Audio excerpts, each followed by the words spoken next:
একাদশ শ্রেণীর সেমিস্টার 2 এর শিক্ষার্থী ভাই ও বোনেরা, তোমাদের জন্য আজকের গুরুত্বপূর্ণ ভিডিও। সেই সঙ্গে যারা এবছর 2025 অর্থাৎ আগামী 5ই মার্চ তোমরা 12 এর পরীক্ষা দেবে তোমাদের জন্য, এবং এবছরই যারা 5ই মার্চ সেমিস্টার 2 এর ইংরেজি পরীক্ষা দিবে তাদের জন্য খুবই গুরুত্বপূর্ণ আজকের ভিডিওটা। আজকের ভিডিওতে আমি আলোচনা করব কিভাবে একটা বিজনেস লেটার লিখতে হয়, সেই বিজনেস লেটারের ফরম্যাট অনুযায়ী কোনো একটা কিছু অর্ডার প্লেস করতে হয় কিভাবে, সেটা নিয়ে আমাদের আজকের ভিডিওটা। মূলত যখন তুমি কোনো একটা অর্ডার প্লেস করছো, তুমি কোথা থেকে লিখছো সেইটা তোমাকে লিখতে হবে উপরে, একেবারে উপরের অংশে। দেখো আমি FD tech limited Raynagar Shekhpara একটা অ্যাড্রেস তোমাকে দিতে হবে। এই দিকে চলে এসে তুমি যেই দিন লিখছো সেই দিনের একটা ডেট দিতে হবে। এখানে এসে রেফারেন্স নাম্বার PUR-ORD, তারপর একটা সংখ্যা লিখবে, এখানে একটা সংখ্যা লিখবে। এখানে কোন মাসে অর্ডারটা করেছিলে সেইটাও তুমি লিখতে পারো, বাট মোটামুটি একটা এখানে লিখবে PUR-ORD। এটা হচ্ছে অর্ডার যখন করবে তখন এই অ্যাপ্রোচে লিখবে। ওকে, এরপরে লক্ষ্য করো, স্যার বলে লিখলে বা ডিয়ার স্যার বলে লিখলে, লেখার পরে তুমি subject order for medical items. এখানে মেডিকেল আইটেমস না বলে sports item for any club হতে পারে।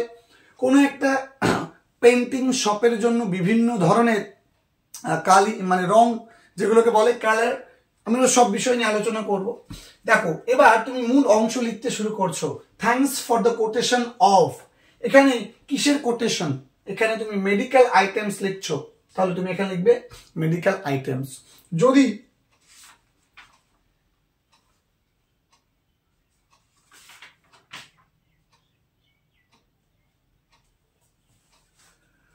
যদি এটা অন্য কিছু হতো তুমি লিখতে স্পোর্টস আইটেম, বা তুমি লিখতে স্টেশনারি গুডস এরকম লিখতে, বা পেন্টিং আইটেমস তুমি লিখতে পারতে। ডেটের একটা ডেট দিয়েছি, তুমি কোন ডেটে এই অর্ডার কোটেশন করেছিলে সেইটা। ওয়াইড রেফারেন্স নম্বর এত SAL, যখন তুমি এই রেফারেন্স নম্বর দেবে তখন SAL QT লিখতে হবে। QT মানে কোটেশন। ওকে, আমরা কিন্তু কোটেশন কিভাবে করতে হয়, অর্থাৎ তুমি কোটেশন চাইছো যে এই জিনিসগুলো আমি কিনতে চাই, অ্যাভেলেবেল আছে কিনা আপনার দোকানে বা আপনার কোম্পানিতে, এই বিষয়গুলো নিয়ে কিন্তু আমি তোমাদের দিইনি, কারণ এবছর পরীক্ষার জন্য এই অর্ডার প্লেসিং বিষয়টা খুব গুরুত্বপূর্ণ, এবং রং ডেলিভারি অফ গুরুত্বপূর্ণ যে আইটেমসগুলো আছে সেগুলো। এবার এখানে তুমি একটা সংখ্যা দিয়ে দিয়েছো, মোটামুটি করে দিয়ে দেবে, এই জায়গাটা কোনো ব্যাপার নেই যেহেতু তুমি নিজে থেকে এখানে লিখছো। Since your quotation is favourable, full stop দিয়ে, যেহেতু আপনাদের কোটেশন গুলো বা আপনাদের আইটেম গুলো ফেভারেবল মানে অনেক ভালো, উই আর নয়, সরি, এখানে we place order of the following, মানে আমরা এই বিষয়গুলো অর্ডার করছি।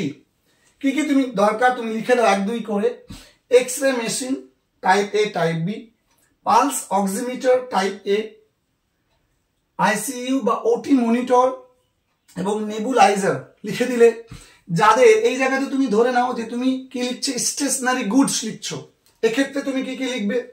ধরে নাও তুমি এখানে কি লিখছো, হোয়াইট পেপার A1 সাইজ, মানে হোয়াইট পেপার ব্র্যাকেটে A1 যে তুমি 20, তুমি কি লিখলে রিমস, এনভেলপস হোয়াইট কালার, ধরো ব্র্যাকেটে লিখে দিলে হোয়াইট, অন্য কিছু হলে অন্য কিছু, এবং তুমি সেটা কি করবে, সেটা তুমি লিখে দেবে কি যে 500 পিসেস বা 200 pieces, pins 50 dozen, clips 50 dozen, ink refill, carbon paper কোনটা কতটুকু লাগবে সেই কথাটা তুমি 1 2 3 4 5 করে লিখে দিলে। তোমাদের যাদের কাছে বই আছে তোমরা দেখবে তোমাদের 69 পেজে এই কথাটা লেখা আছে, আমি এখান থেকে বললাম।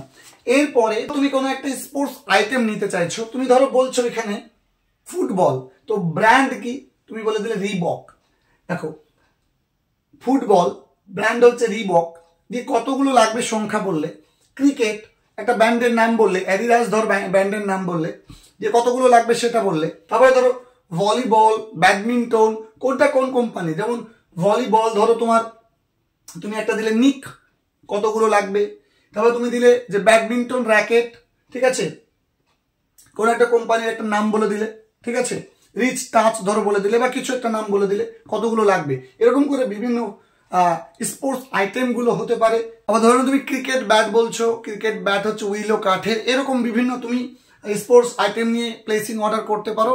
এরকম করে পেন্টিং এর বিষয়ে তুমি অর্ডার করতে পারো, যে ধরো তুমি বিভিন্ন company indigo colour paint, blue enamel, এরকম করে তুমি বললে যে 1 litre tin of black enamel paints, যে রেড পেন বললে ব্ল্যাক এনামেল পেন্টস।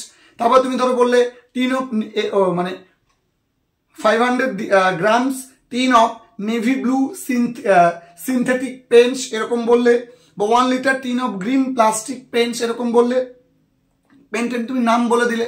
এরকম করে তুমি এই জায়গাতে জাস্ট তুমি কি অর্ডার করতে চাইছো সেটা লিখতে হবে, এবং এখানে তুমি কোন বিষয় নিয়ে অর্ডার করতে চাইছো, কোন ধরনের জিনিস, সেটা এখানে লিখে দেবে। ব্যাস, তোমাদের টেক্সট বুক গুলোকে ফলো করবে, সেখানে কিন্তু খুব ভালো করে ওই আইটেমস গুলোর নাম লেখা আছে। এরপরে এই অংশটুকু একেবারে হুবহু তোমাকে লিখতে হবে, কিচ্ছু আলাদা করার দরকার নেই কোনো রকম লেটারের ক্ষেত্রে। Please note that all these items should conform to our specification, মানে আমরা যে ধরনের চাই বা আমরা যা অর্ডার দিয়েছি তাতে সেই জিনিসগুলো আসে, এটা একটু কনফার্ম করবেন। and no compromise will be made so far the quality of the things is concerned, মানে যে ধরনের জিনিসগুলো আমরা চেয়েছি সে ধরনের জিনিসগুলোর কোয়ালিটিতে কোনো রকম কিন্তু কম্প্রোমাইজ করা হবে না। we shall be glad if you kindly dispatch the consignment within 8 days from the date of order by road transport, আমরা খুব আপনার প্রতি বাধিত থাকবো যদি আপনি এই অর্ডারটা, যেদিন আপনি অর্ডারটা, এই যে আমি যে অর্ডারটা দিয়েছি এই অর্ডারটা ডেট থেকে 8 দিনের মধ্যে যদি এটা আমাদের কাছে পৌঁছে দেন বাই রোড ট্রান্সপোর্টের মাধ্যমে, আমরা খুব খুশি হব। এ ব্যাংক ড্রাফট অফ কত টাকা লাগছে সেই সংখ্যাটা অ্যামাউন্ট এখানে বলে দেবে, ইজ সেন্ট হিয়ার উইথ, মানে এর সঙ্গে এত টাকার একটা ব্যাংক ড্রাফট পাঠানো হলো, আমি যে টাকা পেমেন্ট করেছি সেটা। Please confirm this order and oblige, দয়া করে অর্ডারটা কনফার্ম করবেন এবং আমাদেরকে বাধিত করবে। yours faithfully, তোমার নাম দিয়ে দেবে, প্রোপ্রাইটার, নেম অফ কোম্পানি বা শপ, তোমার কোম্পানির নাম বা শপের নাম, এখানে তুমি লিখতে পারো FD tech limited, FD tech limited. এরকম করে তুমি কিন্তু একটা অর্ডার প্লেস করতে পারো যে কোনো বিষয়ের উপরে। আমি তোমাদেরকে মূলত স্টেশনারি গুড, তারপর তুমি বই, ঠিক আছে, বুকস অর্ডার তুমি করতে পারো, তুমি ফ্রিজ বা এই ইলেকট্রনিক্স যে বিভিন্ন আইটেমস আছে সেই আইটেমসগুলো নিয়ে তুমি রেডি করতে পারো। সেই সঙ্গে তুমি এখানে আমি পেন্টিং এর বিষয়ে করতে পারো, মেডিকেল ইকুইপমেন্ট করতে পারো, স্পোর্টস ইকুইপমেন্ট করতে পারো। এই টাইপগুলো তোমরা একটু করে যাবে তোমাদের এক্সামের জন্য। আশা করছি তোমাদেরকে একটা ফরম্যাট, সুন্দর ফরম্যাট তোমাদের সঙ্গে আলোচনা করে তোমাদেরকে হেল্প করতে পেরেছে এক্সামের আগে। যদি ভিডিওটা ভালো লেগে থাকে তাহলে ভিডিওটা বন্ধুর সঙ্গে শেয়ার করে দিও। কোথাও যদি বুঝতে একটু অসুবিধা হয় একটু জানিও, তোমাদের জন্য আগামীতে ডাউট ক্লিয়ারিং সেশনের একটা ভিডিও বানিয়ে দেবো।